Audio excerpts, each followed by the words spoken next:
Nudge, improving decisions about health, wealth, and happiness, explores how small interventions can lead to better decision-making without restricting freedom of choice.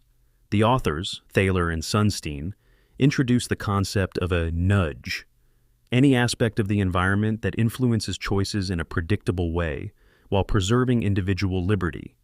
They emphasize libertarian paternalism, which advocates for gentle guidance that aligns individual decisions with their own long-term interests. The book is rooted in behavioral economics, challenging the traditional view that humans are rational decision-makers. Instead, it shows how cognitive biases and emotional influences often lead people to suboptimal choices. By designing environments that account for these tendencies, choice architects can encourage better outcomes in areas like health, finance, and public policy. Part 1. Humans and Econs. Thaler and Sunstein distinguish between two types of decision-makers. Econs, perfectly rational beings who weigh costs and benefits logically. Humans, real people prone to biases, emotions, and errors in judgment. The authors highlight common behavioral patterns that affect decision-making. 1. Status quo. Bias, the tendency to stick with default options, even when better alternatives exist. 2. Loss aversion. People fear losses more than they value equivalent gains. 3. Anchoring. Initial information disproportionately influences decisions. 4. Availability heuristic. Judgments are based on easily recalled information, not objective data. These tendencies explain why people often make poor decisions in complex scenarios, such as saving for retirement or choosing a healthcare plan. Part 2. The architecture of choice.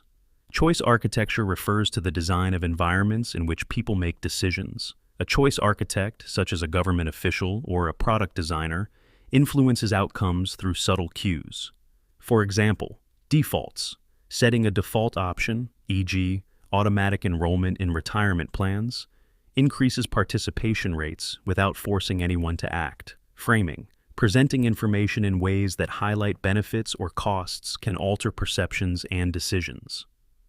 Feedback. Providing real-time information, like energy usage monitors, helps people adjust behaviors. Simplification. Reducing complexity in forms or processes makes it easier for individuals to act. The authors argue that well-designed nudges respect freedom of choice while addressing the psychological barriers that hinder good decision-making. Part 3. Applications of nudges. 1. Health. Nudges in healthcare aim to promote healthier lifestyles and better medical decisions. Organ donation. Countries with opt-out systems have higher participation rates because the default option supports donation. Healthy eating. Positioning fruits at eye level in cafeterias increases their consumption. Exercise. Apps and wearables that provide feedback and gamify fitness encourage consistent activity. 2. Finance.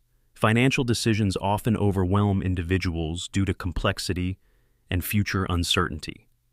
Retirement savings. Automatic enrollment and escalation, gradual increase in contributions, significantly boost savings rates. Debt management. Simplifying payment plans and providing clear comparisons help borrowers make informed choices. Investment choices. Presenting fewer, curated options reduces decision paralysis and leads to better portfolio allocations. 3. Environment. Nudges can drive environmentally friendly behaviors. Energy conservation, comparative feedback on energy bills, showing neighbors' usage, motivates people to reduce consumption. Sustainability, labeling and default. Green energy options encourage eco-friendly practices. 4. Education and public policy. Education, providing clear information about college costs and benefits, helps students make informed decisions. Tax compliance. Simplifying tax forms and sending reminders improve filing rates. Part 4. Ethics and criticisms. The authors address concerns about the ethical implications of nudging. Critics argue that nudging can be manipulative and paternalistic. Thaler and Sunstein counter these claims by emphasizing transparency. Effective nudges should be open and understandable. Alignment with interests. Nudges must serve individuals' long-term goals, not exploit their weaknesses. Preservation of freedom. Nudges guide choices without eliminating alternatives, ensuring autonomy. The book also discusses the balance between libertarianism, freedom of choice, and paternalism, guidance for better decisions. The authors advocate for soft paternalism that respects individual preferences while addressing cognitive limitations. Conclusion. Nudge demonstrates how understanding human psychology can lead to smarter decision-making in personal and societal contexts. By designing environments that account for biases and heuristics, choice architects can improve outcomes in health, wealth, and happiness without coercion. The book's insights are relevant for policymakers, businesses, and individuals seeking to make or influence better decisions. Ultimately, Nudge champions a pragmatic approach to addressing the behavioral challenges of modern life, offering tools to navigate complexity and achieve personal and collective goals. Thanks for joining me today. If you found this summary helpful and want to dive deeper into more transformative books, don't forget to hit that subscribe button. Join our community of lifelong learners and stay updated on our latest book summaries and insights. And if you enjoyed this video, give it a thumbs up and share your thoughts in the comments below. What principle from this book resonated with you the most? I'd love to hear from you. Until next time, keep reading and keep growing.